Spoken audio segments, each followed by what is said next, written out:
उस मन को समझाओ, पागल किसी के जैसा मत बन, तू अपने जैसा बन जा, जीवन में आनंद ही आनंद बरसेगा। किसी के जैसा क्यों बनना? मैं नहीं सोचता मैं विद्यासागर जी बन जाऊं, क्यों बन जाऊं? मैं नहीं बन सकता। मैं नहीं सोचता आचार्य विद्यानंद बन जाऊं, मैं नहीं सोचता आचार्य देशभूषण हो जाऊं, मैं नहीं सोचता कि मैं आचार्य पुष्पदंत बन जाऊं। मैं लाख कोशिश कर लूं तो भी नहीं बन सकता हूं, और वो लोग भी कोशिश कर लें पुलक सागर बन जाएं तो वो भी नहीं बन सकते हैं। ध्यान रखना, जो जैसा है वो वैसा है। दूसरे जैसा बनने में जीवन को अशांत मत बनाओ, दूसरे के जैसा बनने में जीवन में पीड़ाएं अर्जित मत करो, जीवन को क्लांत मत बनाओ। हर व्यक्ति की अपनी अपनी उपयोगिता है। एक नाटक में जितने पात्र होते हैं ना, सभी पात्र एक सा रोल अदा थोड़ी करते हैं, और सभी पात्र एक सा रोल अदा करें तो फिर वह नाटक नाटक नहीं रह जाता है। ध्यान रखना, आपसे निवेदन है, जो पात्र जैसा है अपना रोल अदा करता है और दुनिया से विदा हो जाया कर। सबके रोल अलग, विलन का रोल अपना हुआ करता है, हीरो का रोल अपना हुआ करता है। सोचिए, विचार करिए, जो नाटक में मां बनती है उसका रोल अपना हुआ करता है। मान्यवर, कल देखा ना आपने 15 अगस्त को, हीरो कौन था? जो मर गया। रो कौन रही थी? मां। नाटक तो हीरो के लिए था, हाईलाइट कौन हो गई? मां। बहुत अच्छा रोई, गजब। किसी का रोना भी तुम्हें अच्छा लगता है? ध्यान रखना है, सोचना है, आपको विचार करना है, मत बनिए। नारायण ने कृष्ण से कर्ण ने एक दिन पूछा। कर्ण एक बहुत बड़े योद्धा हुए, दानवीर महाभारत में। कर्ण ने पूछा कि नारायण, एक बार अकेले बैठे थे दोनों, नारायण जरा ये बताओ, मैंने ऐसा क्या किया है अपने जीवन में कि मेरे पैदा होते ही मेरी मां ने मुझे छोड़ दिया, मेरा परित्याग कर दिया। कुंती ने एक पेटी में बंद करके नवजात शिशु को गंगा में छोड़ दिया था। मैंने ऐसा क्या किया नारायण? मुझे अवैध बच्चे का हक मिला, मुझे कहा गया ये जायज औलाद नहीं है। मैंने अपने जीवन में ऐसा क्या किया था?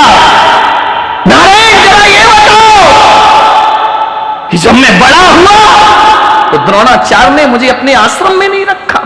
उनने कहा ये शूद्र पुत्र है, इसको मैं शिक्षा नहीं देता हूं। मेरी क्या गलती है नारायण कृष्ण?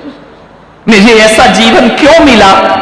द्रौपदी ने स्वयंवर में मेरा अपमान किया कि ये राजघराने का नहीं है, ये कुलीन व्यक्ति नहीं है। उस भरी सभा में मुझे द्रौपदी ने अपमानित किया। महाराज नारायण, ऐसा जीवन क्यों मिला मुझे? इसमें मेरी क्या गलती है? गलती तो माता पिता ने की थी, भोग मैं रहा हूं। नारायण, मैं आज संतप्त हूं, आज दुखी हूं, मुझे बताओ ऐसा जीवन मुझे क्यों मिला? नारायण कृष्ण ने कहा, मुझसे पूछते हो?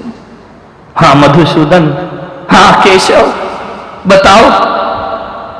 मैं वीर हूं, मैं योद्धा हूं, मैं दानी हूं, सब कुछ हूं, लेकिन मेरे मन में यह बात चुभती है, मैं शूद्र पुत्र कहलाया, मेरा अपमान नीचा कुल कह करके किया गया, मेरी योग्यता पर किसी ने ध्यान नहीं दिया, मेरी प्रतिभा को किसी ने नहीं देखा। शूद्र पुत्र, बड़ी सभाओं में, विद्वानों की सभाओं में शूद्र पुत्र कह करके मुझे लज्जित किया जाता रहा। मैं इस दर्द को कैसे भूल सकता हूं नारायण? कृष्ण ने कहा कि हे कर्ण, मुझे देख, मेरा जन्म जेल में हुआ है, तेरा तो फिर भी महल में हुआ था। मुझे देख, मैं जेल में पैदा हुआ। मुझे देखो कि कोई और मेरा दुश्मन नहीं था, मेरा मामा मेरा दुश्मन बना, कंस मेरा दुश्मन बना। देखो कर्ण, मेरी जिंदगी देखो, मेरे जन्म लेने से पहले ही मेरी मृत्यु की व्यवस्था कर दी जाती है। अभी मैं पैदा नहीं हुआ, मारने की तैयारियां शुरू हो जाया करती हैं। मुझे देखो कर्ण, मुझे भी तुम्हारी तरह नवजात शिशु से दूर होना पड़ा मुझे। मेरा जीवन भी तो देखो करना। बचपन में ही मुझे मारने के षड्यंत्र रचे, जहर भरे दुग्धपान कराए गए, पूतना भेजी गई मेरी मृत्यु के लिए। मुझे देखो, गाय चराई मैंने, कहते तो नारायण है अवतार हूं, जंगलों में गैया चराता था। गोबर उठाए मैंने, देखो कर्ण मुझ पर प्राण घातक हमले हुए। देखो कर्ण, बचपन में मुझे गुरु नहीं मिले, न गुरुकुल मिला, तुम्हें तो फिर भी गुरु मिले, मुझे तो गुरु ही नहीं मिले। कन्हैया कौन से स्कूल में पढ़ने गए थे, कौन से गुरुकुल में अध्ययन किया था, कौन उनके गुरु बने थे? मैं गांव का गंवारिया बन करके घूमते रहा, दिन भर गाय चराते रहा, घूमते रहा, रास रचाते रहा, एक अक्षर नहीं पढ़ा मैंने, स्कूल ही नहीं मिला मुझे। तो तुम्हें तो फिर भी आश्रम मिला, तुम्हें तो परशुराम जैसे गुरु मिल गए, मुझे तो गुरु ही नहीं मिला। मुझे 16,000 रानियों से विवाह करना पड़ा। विवाह कोई कृष्ण का सुख नहीं था, वो एक राजनीतिक समझौता था। जिस राज्य को अपने में शामिल करना है, दुष्ट राजाओं को अपने अधीन करना है, उनकी कन्या से विवाह करना पड़ता था, रिश्ते बना लिए जाते थे। मुझे ये करना, मुझे गोकुल से, वृंदावन से, मथुरा से भागना पड़ा, सौरीपुर से, जरासंध के प्रकोप से। मैं कहां सौरीपुर के महल में रहता था, मुझे जाके यमुना का किनारा छोड़ना पड़ा और गुजरात में समुद्र के किनारे द्वारिका बसा करके मुझे अपनी जिंदगी गुजारना पड़ी। मुझे देखो कर्ण, मेरा जीवन देखो, महलों में पैदा हूं, जेल में पैदा हुआ, गोकुल में पला, द्वारिका में राज किया। जब मेरी मृत्यु होगी ना कर्ण, ना महल होंगे, ना जेल होगा, जंगल में मैं मारा जाऊंगा। ध्यान रखना। बोलो कर्ण, समस्या तुम्हारी बड़ी है या समस्या मेरी बड़ी है? लेकिन उसके बाद भी कृष्ण ने कहा, मैं कभी रोता नहीं हूं, मेरे चेहरे पे शिकायत नहीं हुआ करती है, मेरे पास अभाव ही अभाव है। पग पग पर जिसके मौत पीछा कर रही हो, जिंदगी इसी का नाम है। कर्ण दुखी मत हो कर्ण, हे दानवीर कर्ण, तुम जानते हो तुम क्षत्रिय हो, लेकिन जिंदगी भर सूर्य पुत्र का तुम्हें उलाहना दिया जाएगा। जियो, जिंदगी इसी का नाम हुआ करता है। मान्यवर, पीसफुल जिंदगी किसकी होती है बताइए मुझे? ऋषभ देव की शांतिमय जिंदगी थी क्या? तीर्थंकर थे, प्रथम तीर्थंकर ऋषभ देव हुए, जिसके दरवाजे पर इंद्र हाथ जोड़े खड़े हैं, देवताओं के झुंड जिनकी सेवा में खड़े हैं। कहा जाता है ऋषभ देव, पूरा स्वर्ग धरती पर उतर आता है उनकी सेवा करने के लिए। लेकिन ऋषभ देव के जीवन में एक क्षण वो आता है जिन्हें 6 महीने आहार नहीं मिला करते हैं। ध्यान रखिए, पीसफुल लाइफ थी क्या उनकी? मान्यवर, 6 महीने तो संकल्प लिया, 6 महीने आहार नहीं मिला, 1 वर्ष तक जिन्होंने भोजन नहीं किया, दर दर पे जाते, गुरुद्वार द्वार जाते, गांव गांव जाते, सुबह निकलते, शाम भूखे लौट करके वापिस आते, भोजन नहीं मिलता ना। क्या तीर्थंकरों का जीवन परिपूर्ण रहा है? कमठ ने पारसनाथ को कितना परेशान किया। बाहुबली हज 1 वर्ष तक खड़े हैं तपस्या में, क्या इनके जीवन में समस्याएं नहीं थी? मान्यवर, राम के जीवन में समस्या नहीं। कौन है जिसके जीवन में समस्या नहीं? जानते हो, एक कहानी मुझे बहुत अच्छी लगती है। एक बाज होता है, ईगल, सुना है? उसकी आयु 70 वर्ष होती है। ध्यान रखना, 70 साल जीता है वो। देखो जिंदगी कैसे जीते पशु पक्षी, जिन्हें हमें नासमझ जानवर कहते हैं, वो अपनी जिंदगी को क्या अंजाम दिया करते हैं। और एक हम हैं, इतना सब कुछ होने के बाद भी दुखी, पीड़ा और चिंता में जिया करते हैं। सब कुछ तो तेरे पास है, बाज 40 साल की उम्र का जब होता है, बहुत महत्वपूर्ण बात है, 40 साल की उम्र में आते आते, और आदमी की जिंदगी भी ऐसे ही है, जितनी भी समस्याएं ज्यादा से ज्यादा खड़ी होती हैं, 40 साल के बाद आदमी नकारात्मक हो जाता है, 40 के बाद आदमी हताश हो जाता है, 40 के बाद आदमी डिप्रेशन में जीने लगता है। बचपना तो अलग होता है। बाज को मालूम है क्या घटना घटती है उसके जीवन में? 3 घटनाएं घटती हैं उसके जीवन में। जब एक बाज 40 साल का हो जाता है, उसकी चोंच मुड़ जाती है, उसके पंजे ढीले हो जाते हैं, उसके पंख भारी हो जाते हैं। एक पक्षी के जीवन में 3 चीज ही महत्वपूर्ण होती है, पंजे, चोंच और पंख। चौथी चीज तो उसको चाहिए ही नहीं। तीनों ही चीज उसकी डैमेज हो जाती है, तीनों ही चीज उसकी बर्बाद हो जाती है। चोंच भी टूट गई, पंख ढीले हो गए, पंख भारी हो गए, पंजे लचीले हो गए, अब उनसे वो शिकार नहीं पकड़ सकता। चोंच मुड़ गई तो वह कुछ खा नहीं सकता, क्योंकि चोंच मुंह तक मुड़ जाती है। पंख भारी हो गए तो वो उड़ नहीं सकता। क्या करे वो बाज? 40 साल की उम्र में उसके हर बाज के साथ ऐसा होता है, मालूम है? अब बाज के साथ 2 ही रास्ते बचते हैं, या तो वो शरीर का त्याग कर दे, मर जाए, या मरे हुए पशुओं का भोजन करे।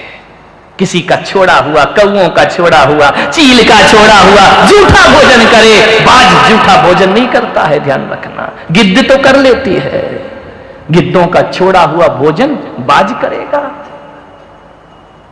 या फिर अपनी जिंदगी में कुछ बदलाव लेकर आए, उसे क्या चुनना चाहिए? मौत, जूठा अपमानित भोजन, या जिंदगी में परिवर्तन? सोचना है। आपके सामने भी 3 समस्या खड़ी होंगी, क्या चुनोगे आप? कभी कभी हताश हो जाते हो, सोचते हो मर जाए, कभी सोचते हो हमारी जिंदगी ऐसे ही जाएगी क्या? नहीं, बाज नहीं सोचता है। बाज के सामने 3 रास्ते हैं। वह पीड़ा चुनता है, दर्द चुनता है, मृत्यु नहीं चुनता। और तुम दर्द ज्यादा हो जाए तो तुम क्या चुनते हो? मृत्यु। बाज नहीं, बाज पीड़ा चुनता है। एक सुख का रास्ता, एक दर्द का रास्ता है, बाज ने दर्द का रास्ता चुना। और एक बात याद रखना, जिन जिन ने दर्द का रास्ता चुना वो संसार में आदर्श बन जाया करते हैं, वो संसार में पूज्य हो जाया करते हैं। दुनिया उन्हें भगवान कह करके पुकारा करती है। दर्द का रास्ता, जिंदगी दर्द ही है मेरे भाई, मैं दर्द हूं, दर्द ही रहूंगा। उल्टा सीधा कैसा भी पढ़ लो, मैं दर्द हूं, दर्द ही रहूं। दर्द सब उल्टा पढ़ो तो दर्द, और सीधा पढ़ो उल्टा सीधा, मुझे कैसा भी पढ़ लो, मैं दर्द हूं, दर्द ही रहूंगा। मान्य बस सोचना। भाई बाज दर्द चुनता है, वह बाज पीड़ा चुनता है, वह बाज मुसीबत चुनता है। और शहर से उड़ करके किसी दूर जंगल में किसी पेड़ पे जाके बैठ जाता है। मालूम है क्या करता है वो बाज? जाकर के किसी चट्टान से टकरा करके अपनी चोंच तोड़ता है। जो मुड़ गई थी उसे पत्थर में चोट कर करके 7 दिन में उसकी चोंच टूटती है, खून से लहूलुहान होता है। वह बाज, ध्यान रखना, लेकिन मृत्यु नहीं चुनता है, वो हताशा नहीं चुनता है, वो निराशा नहीं चुनता है, वह आस में जी रहा है, चोंच को तोड़ डालता है। एक बात याद रखना मान्यवर, जब वह चोंच तोड़ देता है, कई दिनों के बाद नई चोंच आती है। फिर वह चट्टानों से टकराकर अपने पंजे तोड़ता है। ध्यान रखिए, ऐसी मुसीबत तुम्हारे जीवन में आती है क्या कभी? पंजे तोड़ता है, पंजों को नोच देता है, तोड़ के रख नए पंजे आते हैं। पंजे आ गए नए, चोंच ना गई नई, मान्यवर अब पंखों का नंबर आता है। वह नई चोंच से अपने पंख उखाड़ कर फेंकता है। जितने भारी पंख हो गए उखाड़ कर बाज फेंक देता है, फिर नए पंख आते हैं। मालूम है इस प्रक्रिया में कितने दिन लगते हैं? 150 दिन लगते हैं। ध्यान रखिए, 1-2 दिन में ये कलम और गुलाब की कलम नहीं है कि आज काटे कल नया फूल आ गया। ये सब्जी भाजी नहीं है, आज फूल तोड़ा कल नया खिल गया। 150 दिन कैसा संघर्ष करता है जीवन के लिए, कितनी पीड़ा चुनता है वह बाज अपने लिए। 150 दिन जब पूर्ण हो जाते हैं, जो बाज जिंदगी से हार रहा था आकाश की ऊंचाइयों में उड़ जाया करता है। इतनी ऊंचाई में उड़ता है, इतना आनंद बटोरता है, इतना सुखद जीवन होता है उसका। नई चोंच है, नए पंजे हैं, नए पंख हैं, नया जीवन है। छोड़ो कल की बातें, कल की बात पुरानी, नए युगों में लिखेंगे हम मिलकर नई कहानी। नया युग प्रारंभ हो गया। आनंद ही आनंद, ये पीड़ा, ये दर्द। एक बात याद रखना सूरत वालों, बिना दर्द के तो हमारा जन्म भी नहीं होता मेरे भाई। हर सुख का जन्म दर्द की कोख से हुआ करता है। जब तक जीवन में दर्द नहीं, जब दर्द नहीं था सीने में, तो खाक मजा था जीने में। दर्द तो होना ही, बिना दर्द के तो तुम्हारा जन्म नहीं हुआ है। इसका जन्म होता है बिना पीड़ा के। पीड़ाओं से ही मनुष्य का जन्म हुआ करता है, पीड़ाओं से मनुष्य की मौत हुआ करती है। मौत भी पीड़ा है, जन्म भी पीड़ा है। बीच का जीवन बाज ने नई जिंदगी प्राप्त कर ली। ध्यान रखना।